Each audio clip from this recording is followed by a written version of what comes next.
I got new wheels and tires. These are the BZ Fuch Replicas from Braid. And these are brand new tires, brand new wheels. I went with the BZ ones because they are every bit as good as the original Fuchs. They're actually forged, they're the same weight.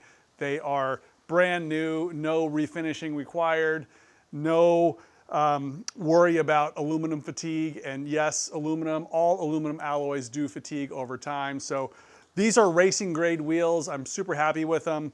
They fit great, and the tires are Nankang Sport SP-9s. These are the ones that Ian recommended. Ian likes these tires. I was convinced, we did that video together. You can check the link right here. We took some runs in the canyon with his car, Kermit. These are the exact same tires Kermit has. And they're, I think, fantastic. Very, very comfortable, really nice ride. I have 225 60 series 15 on the rear, and then 205 60 series 15s on the front. And what do you think?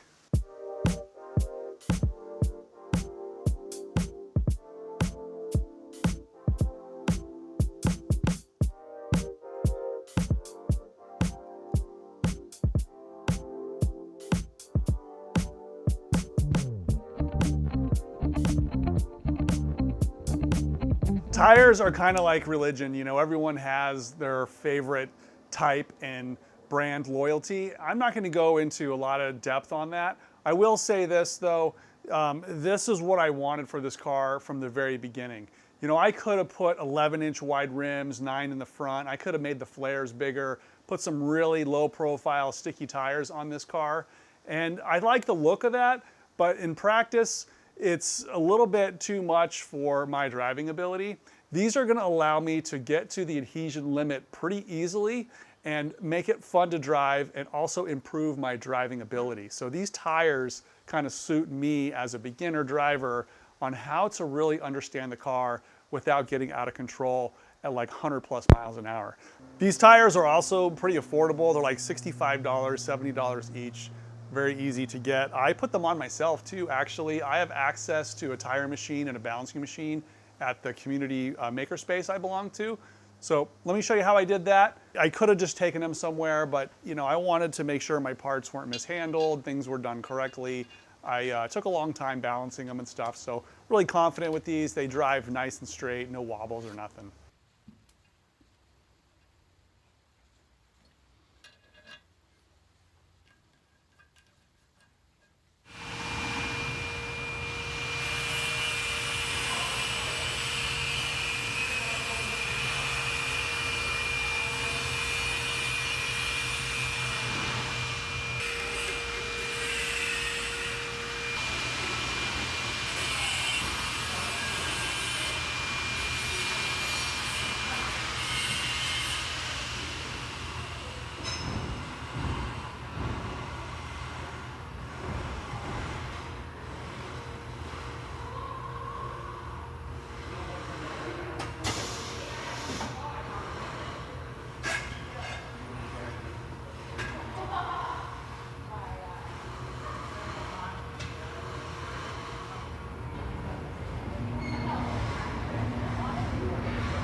Okay, these have already been broken loose with the breaker bar when the car was on the ground.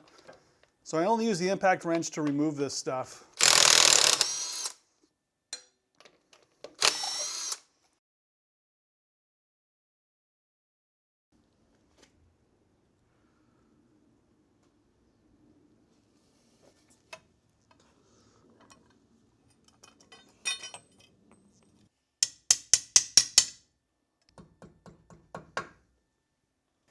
And I retorqued this big nut here, also made sure that the hole lines up with the hole in the axle so I can get the cotter pin in there.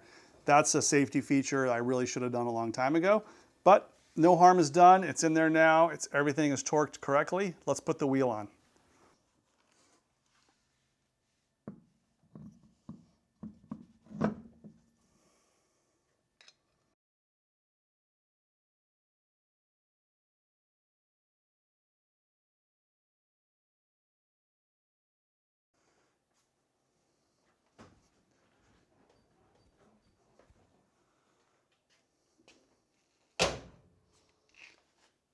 Awesome. There's plenty of clearance here. You know, I welded these RS flares on. I actually rolled the inside of the fender so I can get my whole hand in there. The tires are a little taller, so it's actually tucked up in the wheel well.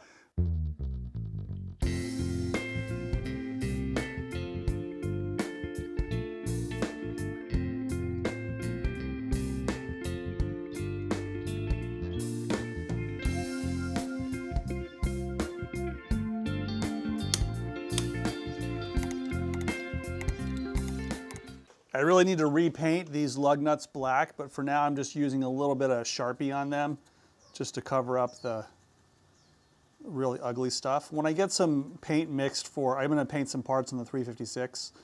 I'll do it all at the same time. There you go. You can't see it when it's moving anyways.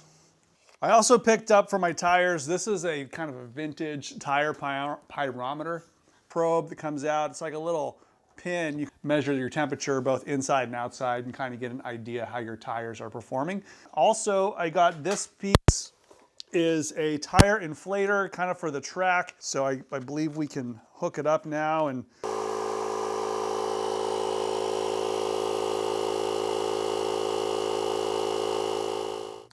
I find that after it shuts off, it goes down to, you know, about 2 PSI. So you have to overshoot a little bit and then it arrives at 32 without it being running. That works well.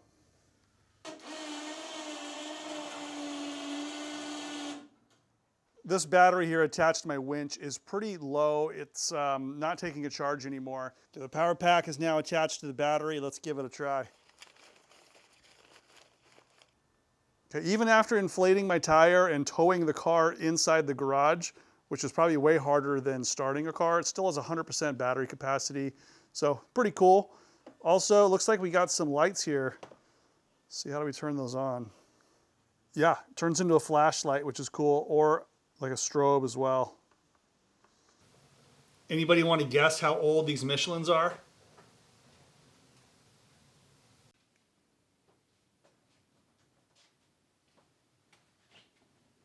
These tires are, you know, Ian calls them minivan tires.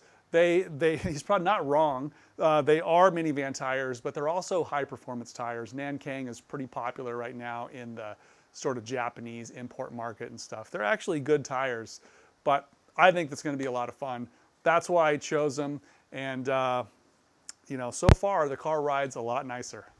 What can I say? I'm a big fan of the new wheels. Paul at Braid USA was a huge help in helping me get these wheels and selecting the right size and so forth. He's also a friend of the channel, so thanks again, Paul. I'm really enjoying them, and let me know what you think. You can't go wrong. It's such an iconic look. The Fuch wheel is very, very Porsche, so you can't go wrong with these wheels. All right, to celebrate, we have Zach playing guitar again for the new wheels. Woohoo!